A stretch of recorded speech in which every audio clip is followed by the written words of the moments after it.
સુરતથી સમાચાર મહિલા બુટલેગરની ધરપકડ ઉમરા પોલીસે અમીબેન શાહની કરી છે ધરપકડ। ઉમરા પોલીસને બાતમી મળી હતી કે મહિલા કાર નંબર GJ5CS5197 નંબરની કારમાં દારૂ લઈ ઊભી છે। બાતમીના આધારે ઉમરા પોલીસે રેડ કરી 1,60,000ની દારૂની 60 લાખની હજારની બોટલો જે હતી તે જપ્ત કરી છે અને કાર સહિત દારૂ મળી કુલ 3 લાખનો મુદ્દામાલ જપ્ત કરવામાં આવ્યો છે। વધુ તપાસ ઉમરા પોલીસે હાથ ધરી છે। ઉધનામાં વિધર્મી યુવક અને તેના બે મિત્રો કિશોરી અને તેના પરિવારને ધમકાવતા હોવાની ફરિયાદ નોંધાઈ। વિધર્મી યુવક સોશિયલ મીડિયા મારફતે કિશોરીને વાતચીત કરવા દબાણ કરતો હતો। પરિવારને જાણ થતા માતાએ કિશોરીને અન્ય યુવક સાથે સગાઈ કરી દીધી હતી। તે બાબતની જાણ થતા વિધર્મી યુવકે તેના મિત્રો સાથે કિશોરી અને તેના મંગેતરને મારી નાખવાની ધમકી આપી હતી। સમગ્ર મામલે કિશોરીની માતાએ ઉધના પોલીસ સ્ટેશનમાં ફરિયાદ નોંધાવી। ફરિયાદના આધારે પોલીસે છેડતીનો ગુનો નોંધી 3ની ધરપકડ કરી હતી। આ બેન છે ઉધનામાં જ્યારે પોતાના કામના સ્થળે જતા હતા ત્યારે આ લોકો એનો પીછો કરતા હતા। ઘણીવાર એનો એક બે વાર એમનો હાથ પણ પકડી લીધો હતો અને છેડખાની કરી હતી। અશ્લીલ મેસેજ કરતા હતા અને પાછા ધાક ધમકી પણ આપતા હતા કે તમે જો અમારી સાથે કોઈ સંબંધ નહીં ધરાવો તો હું તમને મારી નાખીશ, એ પ્રકારની ધમકીઓ આપી। રાજકોટથી સમાચાર આંબેડકર જયંતિ નિમિત્તે રેલી રોકતા વિરોધ। રાજકોટમાં એસસી યુવાનો દ્વારા કરાયો વિરોધ। શહેરના જિલ્લા પંચાયત ચોક ખાતે પોલીસે રેલી યોજના યુવકને રોકતા સર્જાયો હતો વિવાદ। જિલ્લા પંચાયત ચોક ખાતે મોટી સંખ્યામાં પોલીસ કાફલો જોવા મળ્યો। ડીસીપી એસીપી સહિતના પોલીસ અધિકારીઓ રસ્તા ઉપર ઉતર્યા। રેલીમાં જઈ રહેલા યુવાનોને રોકતા સર્જાયો વિવાદ। પોલીસ મામલે થાળે પાડ્યો હતો।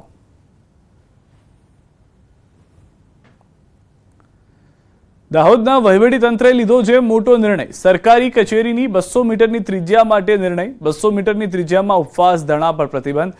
કલમ 163 હેઠળ લેવાયો છે નિર્ણય। હથિયારો તથા વિસ્ફોટક પદાર્થો પર પણ પ્રતિબંધ તથા નિયમ ભંગ કરનાર સામે ભારતીય ન્યાય સંહિતા 2023ની કલમ 223 હેઠળ સજાપાત્ર ગુનો દાખલ કરવામાં આવશે, જે પોલીસ કોન્સ્ટેબલથી ઉચ્ચ અધિકારીઓને નિયમ ભંગની ફરિયાદ નોંધવાની સત્તા આપવામાં આવી।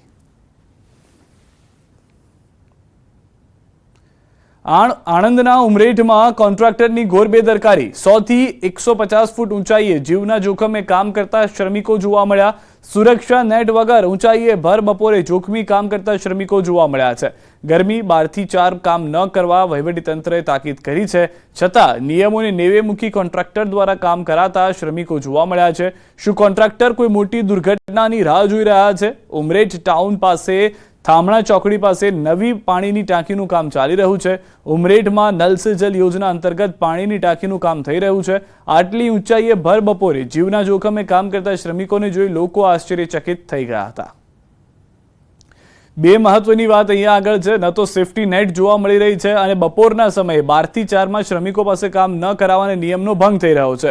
વધુ માહિતી ન્યૂઝ 18 સંવાદદાતા જનક પાસેથી મેળવીશું। જનક, જે રીતે સમગ્ર ઘટના છે, કોન્ટ્રાક્ટર જીવના જોખમે કામ કરાવી રહ્યા છે, તંત્ર શું કરી રહ્યું છે?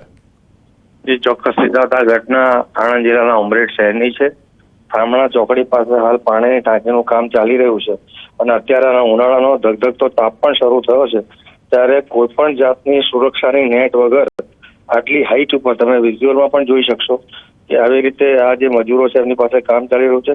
ચોક્કસ આ જે આખું જે કામ ચાલી રહ્યું છે એમાં મજૂરોની સલામતીનો બી પ્રશ્ન છે, એટલે આ અંગે જે કોઈ વહીવટી તંત્ર છે, કારણ કે આ નલ સે જલ યોજના અંતર્ગત આ પાઇપનું કામ ચાલી રહ્યું છે, એટલે સ્વાભાવિક રીતે ઉમરેઠ નગરપાલિકાની જવાબદારી પહેલી ગણાય।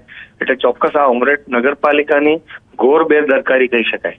આભાર જનક સમગ્ર માહિતી બદલ। તો હાલમાં આ ઘટનાને લઈને હજી સુધી પગલાં લેવામાં ન આવતા પણ લોકો હજી આશ્ચર્યમાં છે। અરવલ્લીથી થશે કોંગ્રેસના મિશન સંગઠનની શરૂઆત। સંગઠન સર્જન અભિયાનની અરવલ્લીથી થશે શરૂઆત। ગુજરાતમાં કોંગ્રેસ સંગઠનને મજબૂત કરવા રાહુલ ગાંધી મેદાને। દેશમાં શરૂ થનાર પાયલોટ પ્રોજેક્ટની અરવલ્લીથી પ્રારંભ થશે।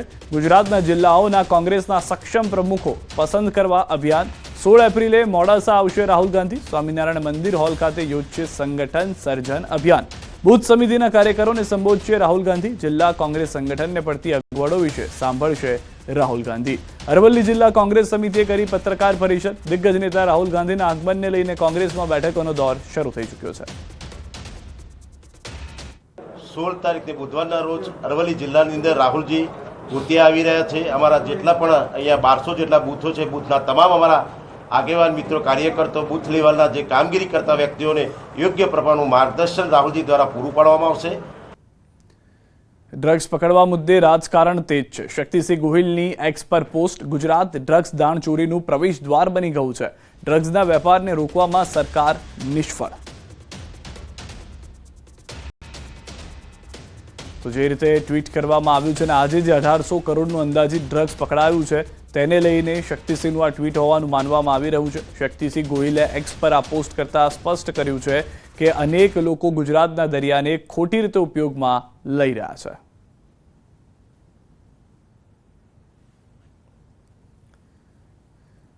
ગુજરાતના દરિયામાંથી ઝડપાયેલા ગુજરાત એટીએસે દરિયામાંથી 1800 કરોડનું ડ્રગ્સ પકડી પાડ્યું. દરિયામાંથી ડ્રગ્સ ઝડપાયા બાદ ગુજરાતના રાજકારણમાં ગરમાવો આવ્યો છે.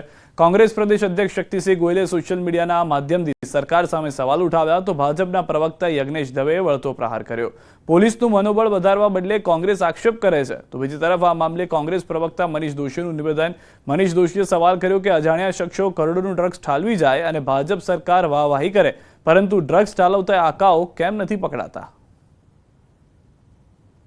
આવી પરિસ્થિતિની અંદર પોલીસનું મનોબળ વધારવાની જગ્યાએ જો કોંગ્રેસના નેતા શક્તિસિંહ ગોહિલ આવી ગંદી રાજનીતિ, હીન કક્ષાની રાજનીતિ કરતા હોય અને ડ્રગ્સના મુદ્દા જ્યારે પોલીસ આવી સફળ કામગીરી કરતી હોય તો એને સિરપાવ આપવાની જગ્યાએ જ્યારે ભારતીય જનતા પાર્ટીને કોસવાની વાત કરતા હોય, અરે ભાઈ શક્તિસિંહને મારે એવું કહેવું છે કે રાજકારણ કરવા માટે તો બીજા ઘણા મુદ્દા છે, પણ આવા મુદ્દાઓ પર રાજકારણ ન કરવું જોઈએ એવી મારી એમને વિનંતી છે. આ ખાડા કાન કરીને પકડાણા પછી વાહવાહી કરે, મને એમ લાગે છે આનાથી મોટી કોઈ ચિંતાનો વિષય ન હોય. ગુજરાતમાં જે રીતે નશાનો કારોબાર ચાલી રહ્યો છે અને ગુજરાતમાં જે ભવિષ્ય કહેવાય એવા યુવાનો નશાની આગમાં ધકેલાઈ રહ્યા છે, ત્યારે ભાજપા સરકારને હું પ્રશ્ન પૂછવા માંગુ છું કે આ પકડાયેલું ડ્રગ્સમાં દર વખતે વાત થાય કોઈ અજાણ્યા શખ્સ ફેંકીને જતા રહ્યા, ચરસમાં જીપીએસ લાગ્યું, એમાં આપણે કરોડો રૂપિયાનું ચરસની આખા પેકેટો આવે, તો કેમ એના આંકડા પકડાતા નથી? મહેશ વસાવાએ ભાજપને કર્યા રામ રામ. પોતાના કામની ન્યાય